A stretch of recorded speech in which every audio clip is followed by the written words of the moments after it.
Amém? Graças e paz, amados, sejam todos bem-vindos. E você que vai acompanhar este culto depois de casa, você também pode ser extremamente abençoado. Estamos aqui reunidos com um propósito único de adorar, exaltar e glorificar o nome do nosso Deus. O salmista diz assim no Salmo 92: bom é render graças ao Senhor e cantar louvores ao teu nome, ó Altíssimo. Anunciar de manhã as tuas misericórdias e durante as noites a tua fidelidade. Como é bom render graças ao Senhor. Graça e paz, igreja. Eu louvo ao Senhor por essa oportunidade de estar mais uma vez aqui, com parte de família, parte de irmãos, agradecendo muito a vida do Maurício, que me fez esse convite, nos deu essa oportunidade de estarmos juntos. Deus te abençoe grandemente. Eu falo isso diante da igreja porque meu coração se enche de alegria em poder adorar ao Senhor por tudo que Ele já fez, por tudo que Ele faz e por tudo que Ele é para mim e para todos vocês que estão aqui, que estão em casa. Eu sei que o Senhor é a nossa razão de viver.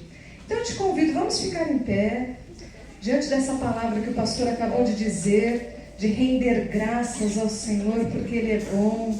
A misericórdia do Senhor nos alcançou, a bondade do Senhor nos libertou, nós somos livres para engrandecer o seu santo nome. E o primeiro cântico que eu quero convidar a igreja a louvarmos juntos, ele diz: porque dele, por ele e para ele são todas as coisas. Essa foi uma das palavras que o nosso pastor Sérgio deu domingo passado e ficou no meu coração.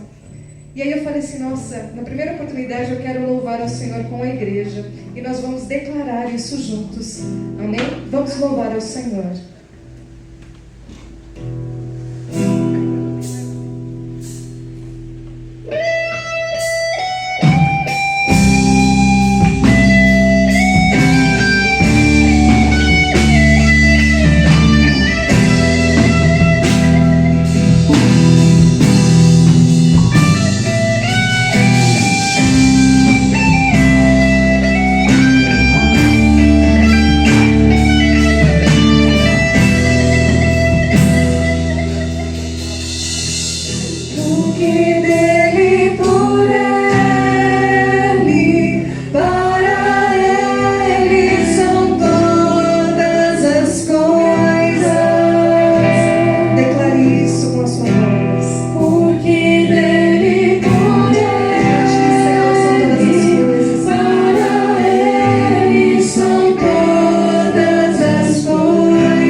fôlego e louvemos a Ele com toda a gratidão. E agora, com muita alegria, Homem de Guerra. Com palmas.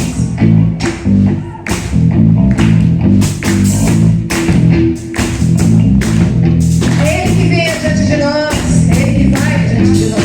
Homem de guerra é Jeová, Ele que está do nosso lado. teu nome é temido na terra. A todos os seus inimigos venceu. És grande e terrível em louvores. Homem de guerra. Homem de guerra é Jeová, seu nome é temido na terra. A todos os seus inimigos venceu. Deus grande e terrível em louvores. Quem é como o Senhor entre os deuses sobre a terra? Que me livra do mal, que me dá poder para guerrear. Homem de guerra é Jeová, seu nome é temido na terra. A todos os seus inimigos venceu. Deus grande e terrível em louvores. Homem de guerra é Jeová.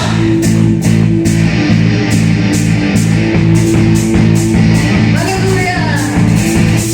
Nós vamos declarar que também o nosso general é Cristo. O Senhor marchando sim, o seu exército poderoso é. Sua glória se realiza em toda a terra. Vamos cantar o canto da vitória. Glória a Deus, vencemos a batalha.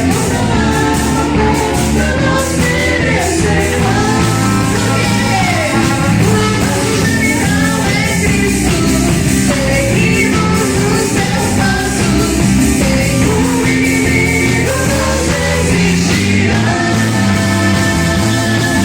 O nosso general é Cristo. Seguimos os seus passos.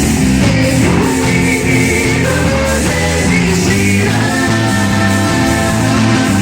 Messias, marchamos sim em sua mão, a chave da vitória que nos leva a possuir a terra prometida. Vamos cantar o canto da vitória. Glória a Deus, vencemos a batalha. Toda luta nos merecerá. Porque o nosso general é Cristo. Seguimos os seus passos.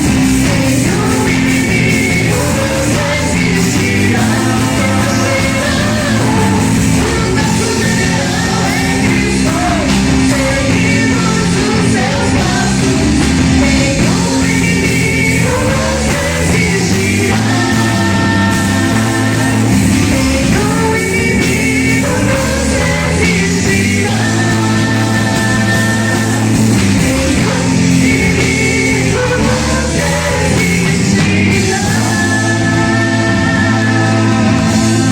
Aleluia! Você pode engrandecer ao Senhor com as suas palmas, porque sem Ele, diante de nós, ao nosso lado, caminhando conosco, nós nada somos e nada podemos fazer. Mas com Ele nós somos mais do que vencedores em Cristo Jesus. Nós vamos adorar o Senhor neste momento tão importante na vida da igreja, com o cântico do HCC 422.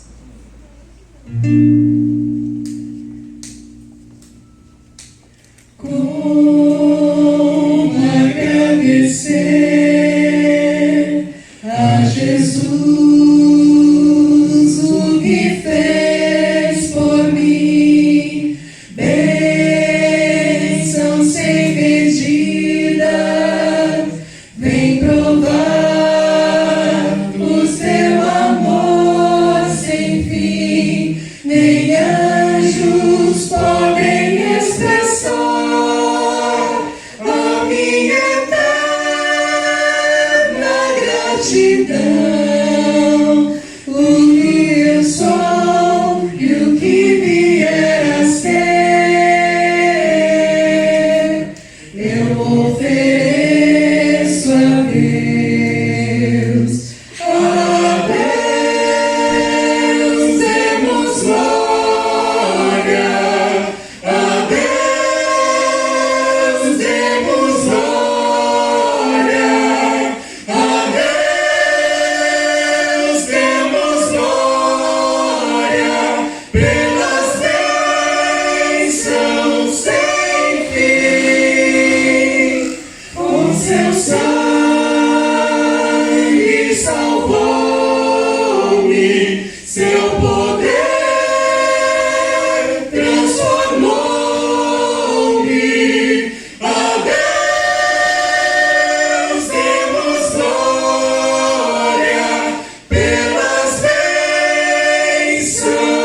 sem fim. Nós, as crianças maiores, vamos abrir nossa Bíblia em Atos, capítulo 4. Nós vamos ver a princípio um verso, que é o verso de número 7. Mas eu quero que você acompanhe. No verso de número 7, há uma pergunta aqui. E colocando os apóstolos diante deles, perguntaram: com que poder ou em nome de quem vocês fizeram isso? Atos 4, 7. Então, meus amados, dando continuidade à série A Igreja em Movimento, hoje nós vamos falar sobre a autoridade da igreja. E quando nós falamos em autoridade, esse texto acontece, a narrativa desse texto acontece após a cura do coxo. O coxo que, como eu já disse a vocês em outra ocasião, estava na porta do templo há anos. Com certeza Jesus passou na porta daquele templo, mas Jesus não curou aquele homem. E talvez uma das razões por que Jesus não curou aquele homem é para nos ensinar que a obra continua através da sua igreja. E quando Pedro e João olharam para aquele homem, fitaram ele nos olhos, eles disseram o seguinte: ouro e prata nós não temos, mas em nome de Jesus, levante e ande.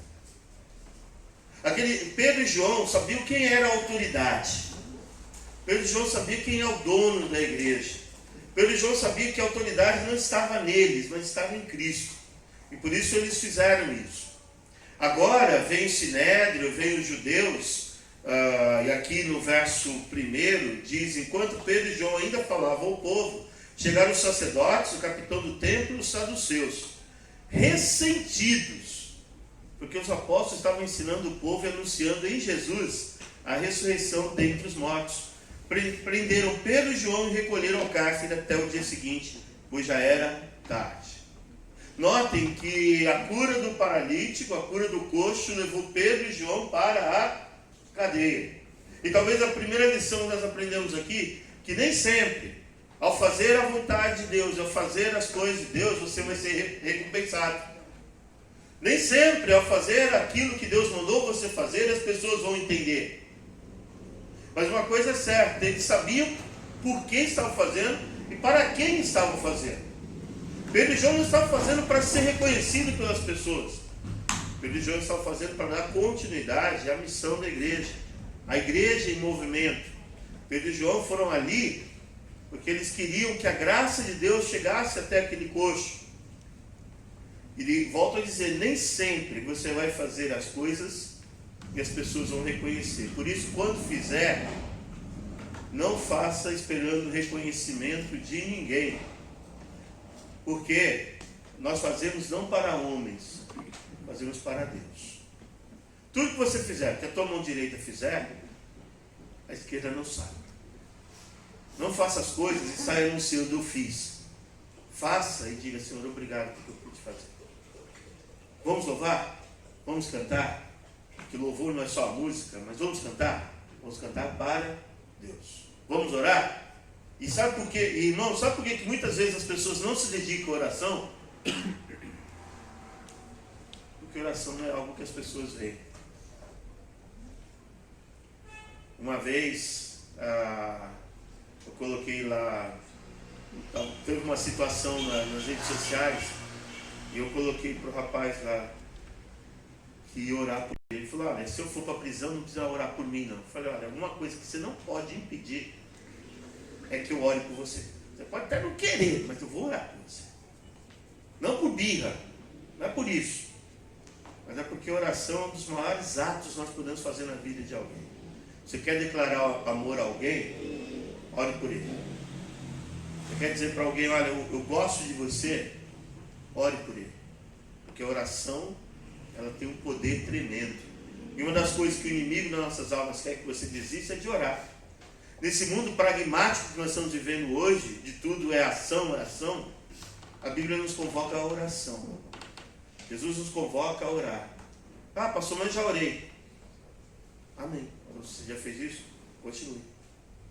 Orai sem cessar. Pedro e João foram instrumentos de Deus para a graça na vida daquele homem. E é interessante notar que o texto não diz o nome do coxo.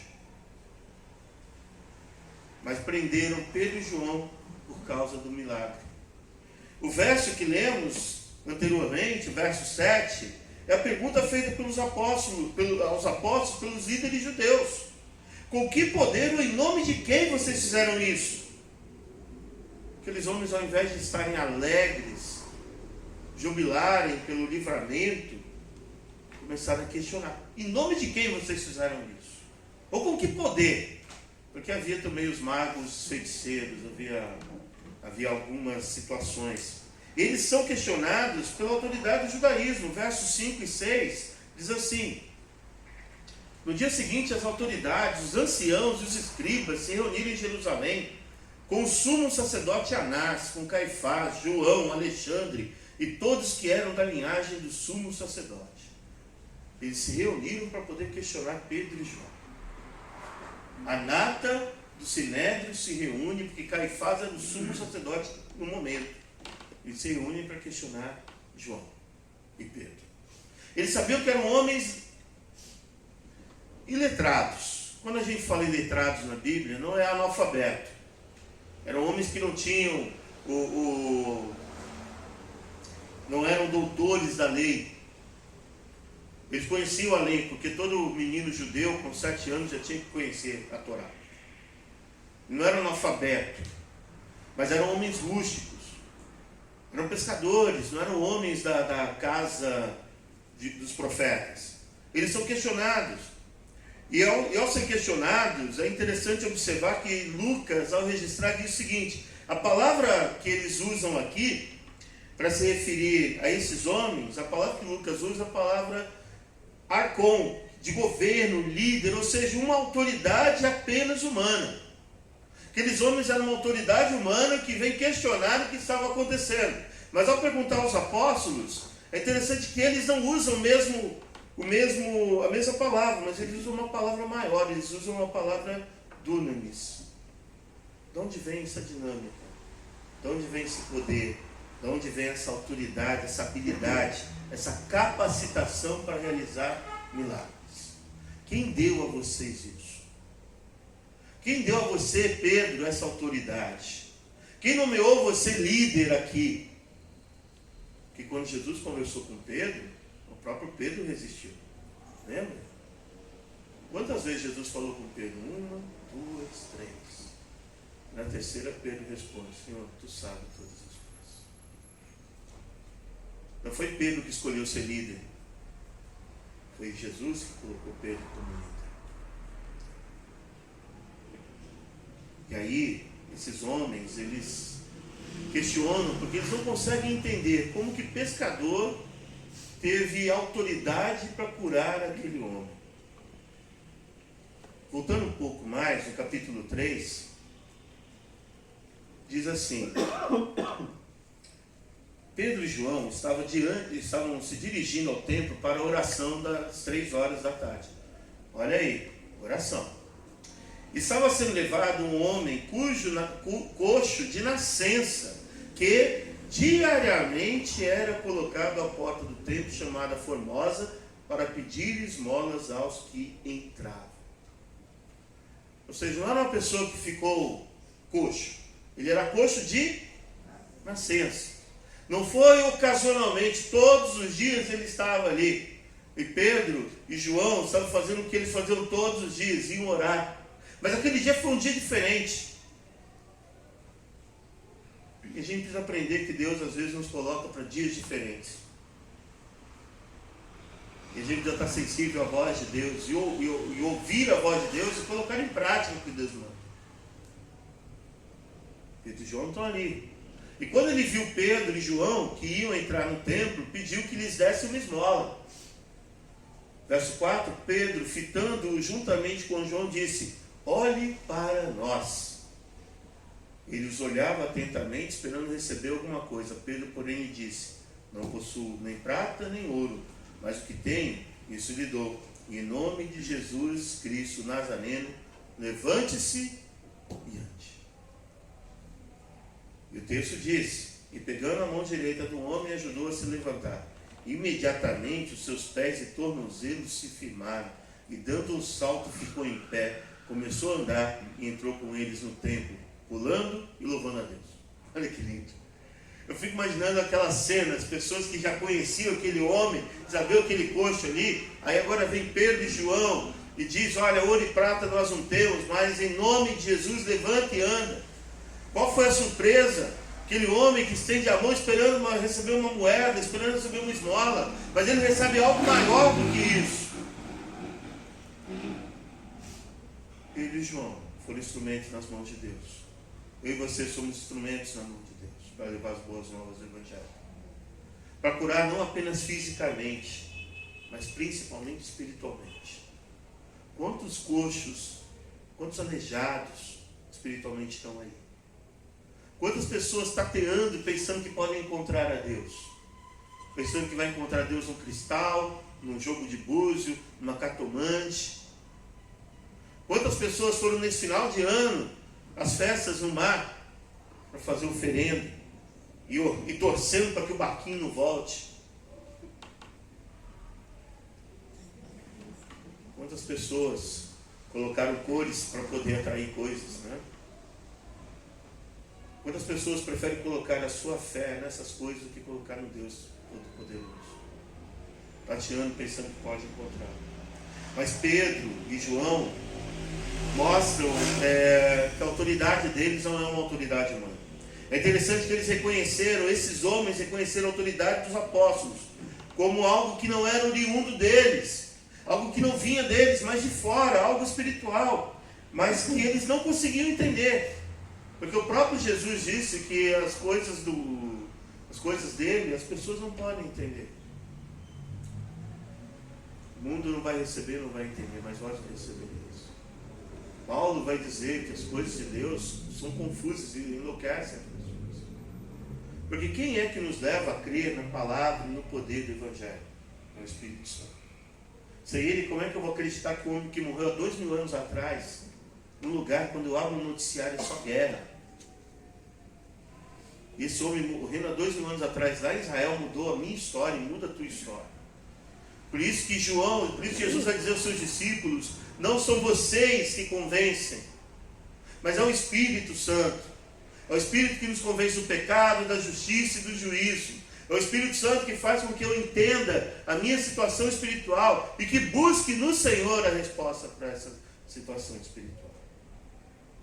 Porque é uma verdade bíblica: todos pecaram e estão destituídos da glória de Deus. Mas Deus enviou seu Filho para poder mudar a minha história e a tua história. João, Pedro sabiam disso. João e Pedro conheciam essa história, e não de ouvir falar. Eles foram alvo dessa história. Note que o foco daqueles homens não era agradecer a Deus, mas sim questionar.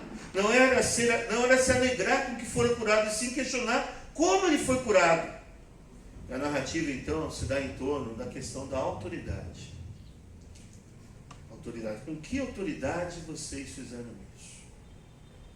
Em primeiro lugar, essa autoridade da igreja em movimento, ela vem do Espírito Santo de Deus. Acompanhe comigo o verso 8. Então Pedro, cheio do Espírito Santo, lhes disse: autoridades do povo e anciãos. Irmãos, a autoridade da igreja não vem de homens, a autoridade da igreja vem do Espírito Santo de Deus.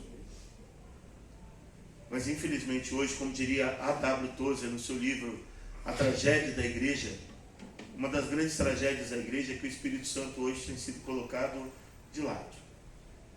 As pessoas estão mais preocupadas com tecnologias, com outras coisas. Não que seja errado, meus amados, mas isso tudo sem a presença do Espírito Santo não vai resolver. Porque o mesmo Espírito que habita aqui é o mesmo Espírito que habita com os nossos irmãos lá na África, debaixo de uma árvore. Eles não têm instrumento, o banco é madeira, mas eles estão ali, e o Espírito Santo de Deus está ali. O Espírito Santo de Deus atua aonde Ele quer, como Ele quer. Como Jesus diz a Nicodemos, por acaso, por Nicodemos perguntar: por acaso vou nascer de novo, entrar no ventre da minha mãe? E Jesus vai responder: aquele que é nascido da carne é da carne, mas que é nascido do Espírito é do Espírito. E o Espírito Santo de Deus, ele age, ele transforma. Eu sou prova disso. Se eu me conhecesse antes, eu ia falar, meu Deus. Enquanto os líderes judaicos não compreendiam a autoridade deles, Lucas registra que Pedro estava cheio do Espírito. Pedro falava na direção do Espírito Santo de Deus. A igreja de movimento é aquela que depende do Espírito Santo. Sua autoridade não está firmada em governos, estratégias humanas, em metodologias de crescimento, mas sim no doce e santo Espírito de Deus. É o Espírito Santo que capacita a igreja, que a instrui, que revela a palavra de Deus, e o Deus da palavra revela a nossa situação espiritual e nos apresenta o plano da salvação em Cristo Jesus. Sem o Espírito Santo, meu amado, nós não podemos fazer nada. Sem o Espírito Santo, nós não somos nada. Entenda isso. Quando o Espírito Santo de Deus falar contigo, ouça e obedeça. Há um ditado militar que diz: manda quem pode, obedece quem tem juízo. Ouça a voz do Espírito Santo de Deus, se submeta à voz do Espírito Santo de Deus. Daqui a alguns domingos nós vamos estudar a passagem de Filipe. Mas só para você pensar, já parou para analisar? Deus fala para você, levanta, aí daqui a pouco Deus te leva para um outro lugar. E aí daqui a pouco você está do lado de uma carruagem. E a carruagem do etíope estava cercada de soldados. Era o mordomo-mor da rainha de Candace. Ele não estava sozinho, ele tinha uma guarnição. Ele tinha gente escoltando a carruagem dele. Aí daqui a pouco o Espírito Santo fala para Filipe: vai lá, corre. Viu? Vai lá, corre do lado. Aí imagina a cena, Filipe correndo do lado da carruagem. E o eunuco, e aí ele pergunta para o eunuco: o que você está lendo? Estou lendo aqui. Mas você entende que se lê? Perceba, qual era a grande diferença ali? Aquele homem estava lendo as Escrituras, mas ele só pôde entender as Escrituras quando foi explicado com a ação do Espírito Santo. Porque sem o Espírito Santo, você vai ler esse livro aqui, você vai falar: legal, a história é legal, né? Legal essa história aqui desse tal de como que é mesmo o nome dele? Tal de Golias. Poxa, legal. Eu estava brincando com a minha esposa esses dias, falando o seguinte: olha, vi uma reportagem que a NASA gastou não sei quantos milhões de dólares, bilhões, para poder levar um satélite para poder descobrir a origem do universo. Está aqui. Podia ter lido o livro de Gênesis, já tinha resolvido, já tinha descoberto. A Bíblia não é um livro científico, mas a Bíblia nos mostra que a origem do universo vem da vontade de Deus, o único e suficiente Deus. Meus amados irmãos, a igreja em movimento, ela tem a sua autoridade no Espírito Santo, na ação do Espírito Santo, e essa autoridade está em Cristo. Verso 12, que é um verso muito conhecido, quando, ao ser questionado, verso 12, olha o que Pedro vai dizer: e não há salvação em nenhum outro, porque debaixo do céu não existe nenhum outro nome dado entre os homens pelo qual importa que sejamos salvos. Meus amados irmãos, é preciso entender que a nossa autoridade não vem de nós, ela nos é dada, é o Espírito Santo de Deus que nos dá.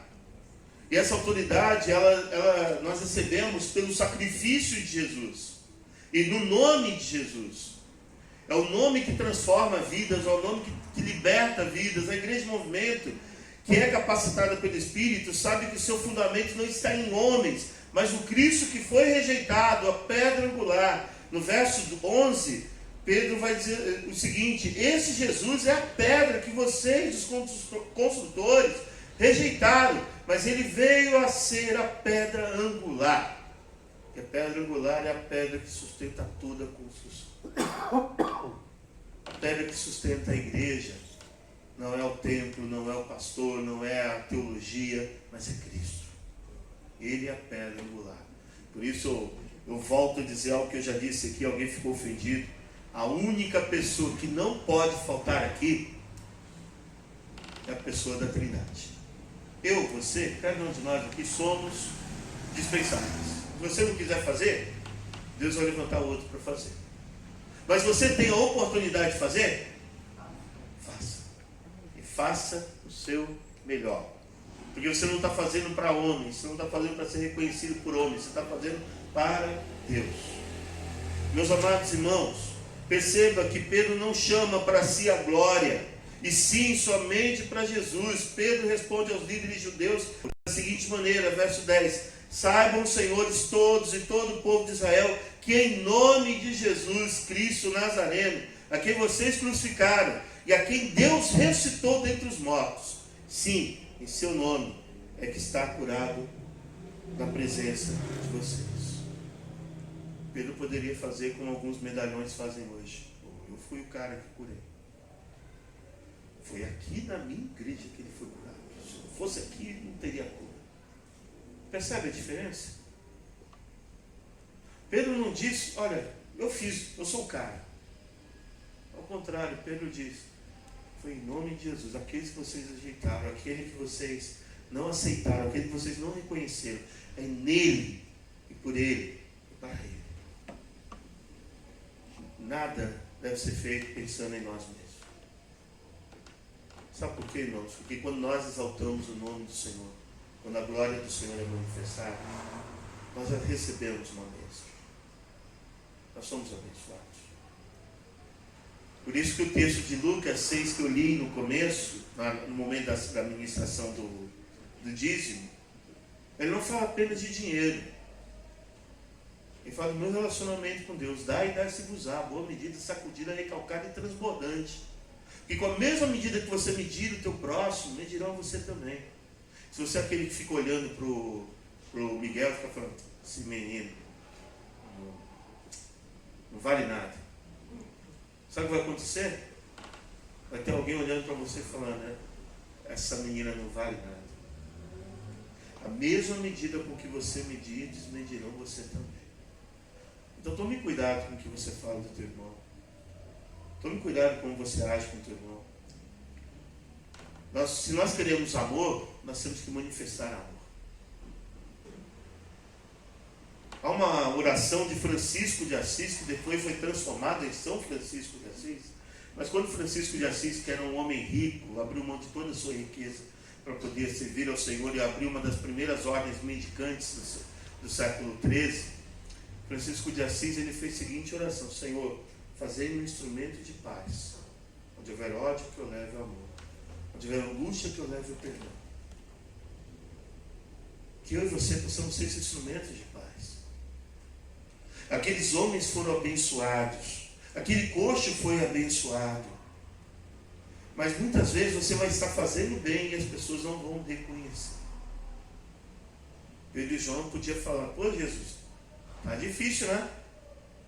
A gente curou o paralítico aqui, o coxo, na tua autoridade, no teu poder. E olha a paga que nós levamos. Não poderia reclamar. Paulo poderia reclamar. Mas o que eles fazem? Paulo está na cadeia, louva o Senhor. Pedro está na cadeia, louva o Senhor.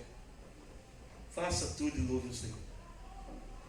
Não espere reconhecimento de pessoas. Não espere, e olha, vou dar um toque aqui, cuidado com o tapinha nas costas.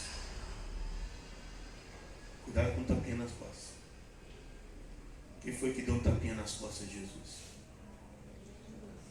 Lembre-se que Jesus foi tratado por Judas com um beijo, com um ósculo. Jesus tratou Judas dando o melhor para Judas. Jesus dá o pão molhado, o bocado molhado. Sabe o que é o bocado molhado? Eu sei que alguns não gostam disso, mas você pegar aquele pão e chuchar no café quente. Ou então quem gosta de vinho, chuchar no vinho. Aí vai falar, o pastor está falando de vinho. Não. Chocolate quente, né? Chuchar ali, daquela...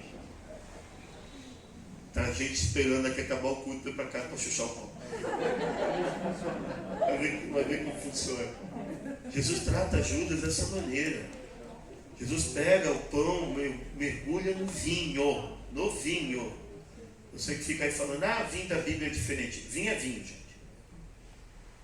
Noé ficou bêbado com a vinha que ele fez. Vinha vinho.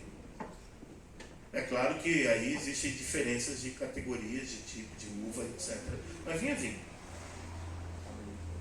Não ser muito dado ao vinho. Eu não bebo por uma questão, primeiro, de princípio familiar, que eu vi o que a bebida fez com meu pai.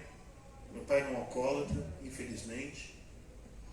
Ele só parou de beber quando o médico falou: se continuar bebendo, você vai morrer.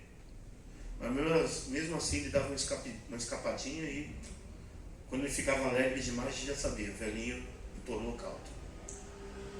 Mas para o meu pai já estava de um jeito que não precisava muito, meio copo já era o suficiente para... Ele já não tinha mais sangue no álcool, ele tinha álcool no sangue. Eu tive a oportunidade de pregar o evangelho para ele, e aí é ele e Deus, eu não sei.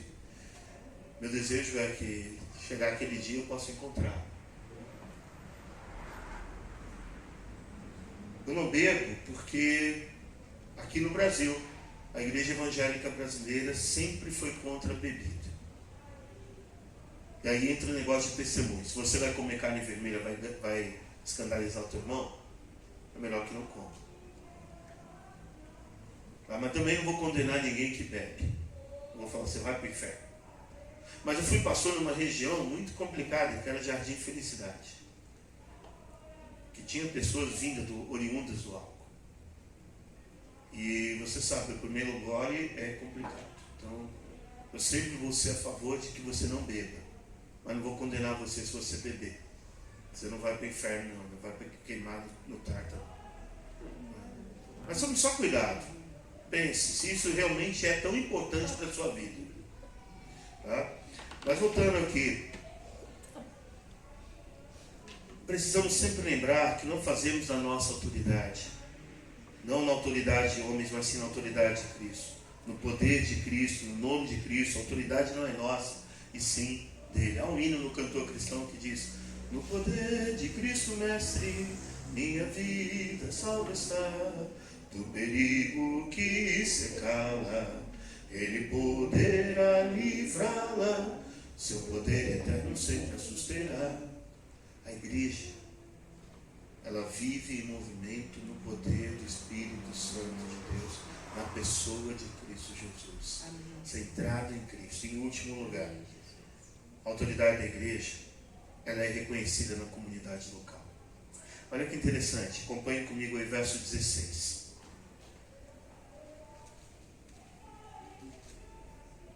E dizendo: que faremos com estes homens? Pois todos os moradores de Jerusalém sabem que um sinal notório foi feito por eles, e não podemos negar. Quando a igreja depende do Espírito Santo, está centrada em Jesus, em Cristo, a sua autoridade será reconhecida na comunidade local. Ela será referência na sua região. Tenho certeza disso. Com todo o respeito que eu tenho por todas as denominações, mas quando eu chego num lugar e falo que sou pastor batista, perde a identificação, né? Que eu não chego lá: sou pastor batista, dá um lugar para mim. Não. Mas quando a gente chega e pergunta: você é pastor? Sim. De que denominação? Batista. Batista. Há um respeito, irmãos. Amém, sim. A gente tem esse respeito. Mas não é para você dizer: eu sou batista. Não. É para você saber: olha, eu estou numa igreja séria, estou numa igreja comprometida com a palavra e com Deus da palavra. Amém. Meus amados irmãos, quando a igreja depende do Espírito Santo, as pessoas vão reconhecer. Ela será reconhecida pelo seu poder, pelo seu testemunho, e as pessoas vão reconhecer a sua autoridade. E aí há uma diferença clara entre autoridade e autoritarismo. Autoritarismo é imposto, é por imposição. A autoridade é reconhecida pelos outros. As pessoas devem reconhecer Cristo em nossas vidas. Pedro diz: em nome de Jesus. Mas essa autoridade, irmãos, implica também intimidade. Nós vamos ver mais para frente uma outra história dos cabras que chegam e falam: olha, chega para o demônio e fala: em nome de Jesus, aquele que Paulo prega. E o demônio vai dizer: eu sei quem é Paulo, eu sei quem é Jesus, mas e vocês, quem são? E dá uma surra nos caras. Porque autoridade e intimidade com Cristo não é algo que você pega do outro. Entendeu? Um exemplo claro é quando Davi vai para a luta e os caras querem colocar a roupa do rei em Davi. Ele fala, isso aqui eu não consigo lutar não. Com aquilo que ele conseguia viver, com aquilo que ele tinha habilidade. Então a intimidade com Deus é algo que não é do dia para a noite. Não é algo que, vou comprar 1 quilo de intimidade com Deus na feira. Eu detesto, eu abomino. E se um dia você for me dar um livro desse, eu vou receber por respeito. Mas esses livros, 7 passos para você ser curado. Receita de bolo. Né? 7 coisas que não sei o quê. Né? 7 caminhos para... Receita de bolo. Vida cristã não tem receita de bolo não, gente. Sabe? Mexe aqui, põe uma pitada de dízimo, aí você acrescenta... quê? Acrescenta um pouquinho de fé, põe aí um pouquinho de tal coisa. Jejum, oração. Nós estudamos aqui as disciplinas espirituais. Folheto, né? Mas não é receita de bolo, irmãos. Sabe por quê? Que vida íntima com Deus, o nome já diz, a vida íntima. Cada um sabe como se relacionar com Deus. Ou você acha que Deus fez com Jacó, o que fez com Jacó, fez com todos? Você olha para a Bíblia, você vai ver experiências de Davi, que foram experiências de Davi. O que Deus quer é que você tenha as suas experiências com Ele. Mas lembrando que experiência não pode ser dogmatizada. O problema é quando querem dogmatizar a experiência. Olha, eu fiz assim, deu certo para mim, faz também que vai nesse caminho aqui. Experiência é individual. Eu tenho meu jeito de me relacionar com Deus. Você tem o seu jeito de relacionar com Deus. Como eu brinquei domingo passado, eu já tive minha DR com Deus. Uma das DRs mais terríveis que eu tive com Deus foi quando eu queria ser pai e Deus não permitiu. E aí eu via notícias do cara jogando um bebê pela privada, jogando um bebê na janela, Eu falei, Deus, por que isso? Por que isso? Deus me respondeu? Não, ele não tem obrigação de me responder. A gente tem uma mania de querer que Deus responda tudo pra gente. Deus não tem obrigação de me responder. Mas Deus acalmou meu coração. Aí eu tive uma DR com Deus. Eu falei, Deus, não está justo isso. Você vai ter suas DR com Deus.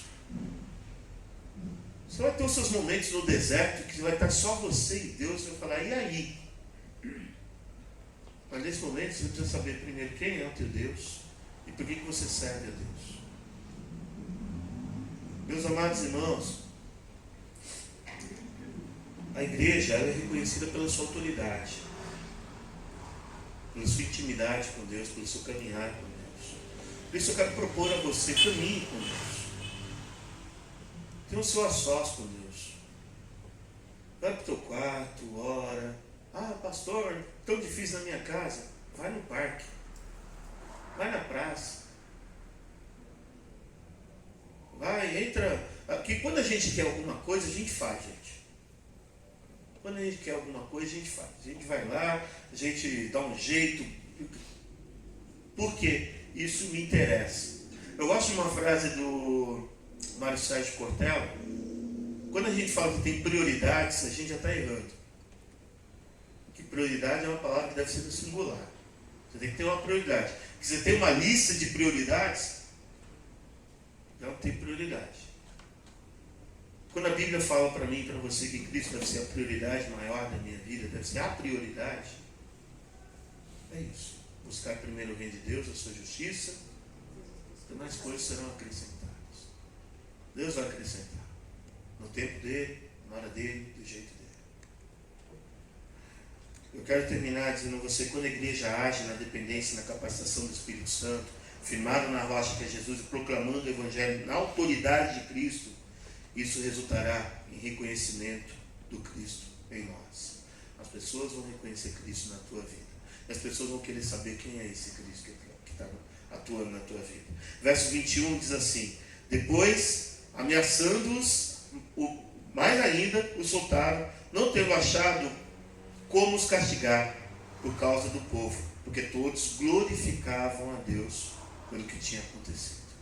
Verso 22. Ora, o homem que tinha sido operado esse milagre de cura tinha mais de 40 anos. Não era nenhum menininho. Às vezes você quer que as coisas aconteçam no teu tempo. Levou 40 anos para esse homem ser curado. Não queira marcar para Deus o tempo e a hora. Deixe que Deus está no comando. Afinal, tem aquela canção, acho que é do Marçal, né? Se Deus fizer, Ele é Deus. Se não fizer, Ele é Deus. Se a porta abrir, Ele é Deus. Mas se fechar, continua sendo Deus. A gente canta isso de uma forma maravilhosa, né? Mas quando a coisa acontece, a gente quer arrombar a porta. Se Deus fechar a porta, é porque Ele quis fechar a porta. Precisamos lembrar que os milagres na Bíblia sempre apontaram para Cristo. O milagre não é um fim em si mesmo. O milagre deve sempre redundar na glorificação do nome do nosso Deus. Aqueles homens glorificaram o Senhor. É interessante que quando Pedro é confrontado, Pedro diz: o que vocês acham que é melhor? Cá entre nós, nós vimos na linguagem de amanhã, baixa a bola. O que vocês acham que é melhor? Obedecer vocês ou obedecer a Deus? É? Mas olha só, abra aí, verso 19. Mas Pedro e João responderam: os senhores mesmos julguem se é justo diante de Deus ouvirmos antes aos senhores do que a Deus, pois nós não podemos deixar de falar das coisas que vimos e ouvimos. Pedro tinha convicção, irmãos. Pedro e João tinham convicção. Pedro e João vai confrontar o Sinédrio e vai dizer: o que vocês acham que é correto? Obedecer vocês ou obedecer a Deus? Porque aqueles homens haviam ameaçado, haviam falado para eles: vocês não preguem mais, não falem mais de Jesus. O que vocês acham que é mais correto? Obedecer vocês ou obedecer a Deus? Meus amados, que o nosso Deus nos ajude a sermos essa igreja em movimento. Essa igreja em movimento, contagiando as pessoas, levando o bom perfume de Cristo, na autoridade de Jesus, na dependência do seu doce Santo Espírito. E isso vai fazer com que essa igreja seja reconhecida na comunidade. Vai fazer com que as pessoas conheçam Jesus. A igreja de movimento é aquela que não para, porque o objetivo dela é chegar a Jerusalém Celestial. Amém? Pai, obrigado, meu Deus, por essa noite, por tua palavra. Obrigado porque o Senhor nos dá o privilégio de servir o teu reino. Que os nossos dons e talentos sejam à tua disposição, ó Pai. E tudo que fizermos, seja por palavra, seja por atitude, façamos para a honra e glória do teu nome. Assim, Senhor, nós oramos e agradecemos em nome de Jesus.